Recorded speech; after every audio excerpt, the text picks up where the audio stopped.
ನಾಳೆ ಬೆಳಗ್ಗೆ ಶಿವಮೊಗ್ಗದ ಪ್ರತಿಷ್ಠಿತ ಹಿಂದೂ ಮಹಾಸಭಾ ಗಣಪತಿ ವಿಸರ್ಜನೆಗೆ ಮೆರವಣಿಗೆ ಆರಂಭವಾಗಲಿದೆ.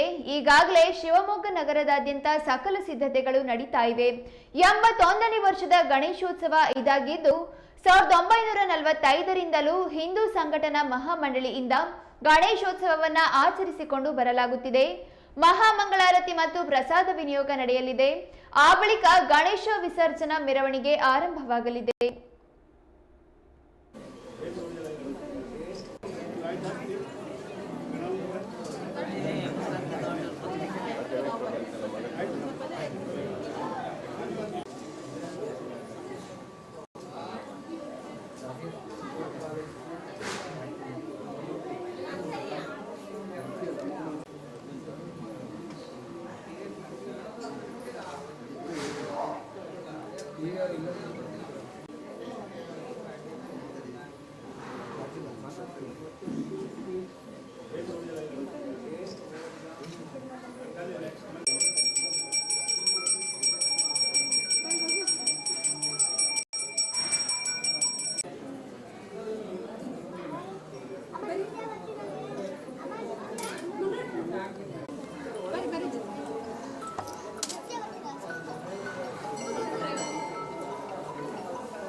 ಅಲಂಕಾರ ಮಾಡಿರೋದೆಲ್ಲ ಚೆನ್ನಾಗಿದೆ, ಚೆನ್ನಾಗಿ ಮಾಡಿದ್ದಾರೆ.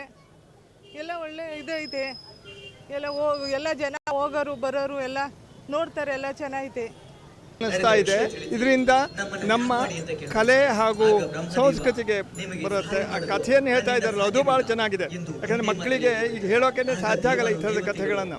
ಹಾಗಾಗಿ ಯುವಕರಿಗೆ ಮಕ್ಕಳಿಗೆಲ್ಲ ಮೌಲ್ಯ ಏನಿದೆ, ಜೀವನದ ಮೌಲ್ಯ ಏನಿದೆಯೋ ಅದು ಒಂದು ದೃಷ್ಟಿಯಿಂದ ಇದಾಗುತ್ತೆ. ಹಬ್ಬ ಅಥವಾ ಗಣೇಶ ಅಷ್ಟೇ ಅಲ್ಲದೆ ಗಣೇಶ ಒಂದು ಸಾಂಕೇತಿಕವಾಗಿ ಬಂದು ಒಂದು ಸಂಕೇತವಾಗಿ ಬಂದು ನಮ್ಮ ಕಲೆಯನ್ನು ನಮ್ಮ ಸಂಸ್ಕೃತಿಯನ್ನು ಉಳಿಸ್ಕೊಳ್ಳುವಂಥ ಒಂದು ಭಾಳ ಒಳ್ಳೆಯದಾದಂಥ ಪ್ರಯತ್ನ. ತುಂಬ ಚೆನ್ನಾಗಿ ಮಾಡಿದ್ದಾರೆ, ಭಾಳ ಚೆನ್ನಾಗಿ ಮಾಡಿದ್ದಾರೆ. ನಮಸ್ಕಾರ ಎಲ್ಲರಿಗೂ. ನಮ್ಮ ಶಿವಮೊಗ್ಗ ನಗರದಲ್ಲಿ ಇಂತಹ ಅದ್ಭುತವಾದಂತಹ ಒಂದು ದೃಶ್ಯವನ್ನು ನೋಡುವಂತಹ ಒಂದು ಸಂಭ್ರಮ ನಿಜಕ್ಕೂ ಖುಷಿ ತರ್ತಾ ಇದೆ. ಯಾಕೆಂದರೆ ನಮ್ಮ ಮಕ್ಕಳಿಗೆ, ಇಂದಿನ ಯುವ ಜನತೆಗೆ ಓಹೋ ಇದೊಂದು ಸಮುದ್ರ ಮಂಥನದ ಕಥೆಯನ್ನು ಅದ್ಭುತವಾಗಿ ವಿವರಿಸ್ತಾ ಇದ್ದಾರೆ. ನಾವೆಲ್ಲರೂ ಆ ವಿಷವನ್ನು ಬಿಟ್ಟು ಅಮೃತವನ್ನೇ ಸ್ವೀಕರಿಸುವಂತಾಗಲಿ ಅಂತ ನಾನು ಭಗವಂತನಲ್ಲಿ ಗಣಪತಿಯಲ್ಲಿ ಪ್ರಾರ್ಥಿಸ್ತೇನೆ.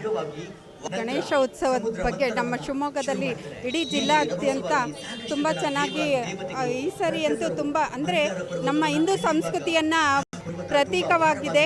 ಪ್ರತಿಯೊಬ್ಬ ಈ ಆಡೋ ಮಕ್ಕಳಿಂದ ಹಿಡಿದು ವಯೋವೃದ್ಧರವರೆಗೂ ನಾವೇನು ಸಮುದ್ರ ಮಂಥನ ಮಹಾಭಾರತಗಳಲ್ಲಿ ನೋಡಿದ್ವಿ, ಈಗ ಅದನ್ನು ಟಿ ವಿಗಳಲ್ಲಿ ನೋಡ್ತಾ ಇದ್ವಿ. ಬಟ್ ಇದನ್ನು ನೋಡಿಬಿಟ್ಟು ತುಂಬ ಖುಷಿ ಆಗ್ತಿದೆ. ಇದೇ ರೀತಿ ನಮ್ಮ ಯುವಜನತೆ ಇದಕ್ಕೆ ಹೆಚ್ಚು ಪ್ರೋತ್ಸಾಹ ಕೊಟ್ಬಿಟ್ಟು ಇದನ್ನು ಪ್ರತಿ ವರ್ಷವೂ ಇದೇ ಥರ ಒಂದೊಂದು ಪ್ರತೀಕ, ನಮ್ಮ ಸಂಸ್ಕೃತಿಯ ಪ್ರತೀಕವನ್ನು ಅಳವಡಿಸ್ಬೇಕು. ಅದನ್ನು ಒಳ್ಳೆಯದು ಅಂದರೆ ಈ ಮಂಥನದಿಂದ ಏನು ಗೊತ್ತಾಗ್ತಾ ಇದೆ, ಪ್ರತಿಯೊಂದು ಕೆಲಸದಲ್ಲೂ ಸಹ ಕಷ್ಟ ಸುಖ ಇರುತ್ತೆ. ಅದನ್ನು ಜೀವನದಲ್ಲಿ ನಾವು ಅನುಭವಿಸ್ಬೇಕು. ಬರೀ ಕಷ್ಟ ಅಂದ ತಕ್ಷಣ ಬಿಡೋದು, ಸುಖ ಅಂದ ತಕ್ಷಣ ಅಂದರೆ ಫಸ್ಟು ಕಷ್ಟ ಯಾವಾಗ ನುಂಗಿದಾಗ ಸುಖ ಖಂಡಿತ ಬಂದೇ ಬರುತ್ತೆ ಅನ್ನೋದನ್ನು ಅಮೃತ ಹೊಡೆದಾಗ ಯಾವ ರೀತಿ ಇದೆಯುತ್ತೋ ಅದನ್ನು ನಾವು ಜೀವನದಲ್ಲಿ ಪ್ರತಿಯೊಬ್ಬರು ತಿಳ್ತಕ್ಕಂಥ ಒಂದು ಕತೆ.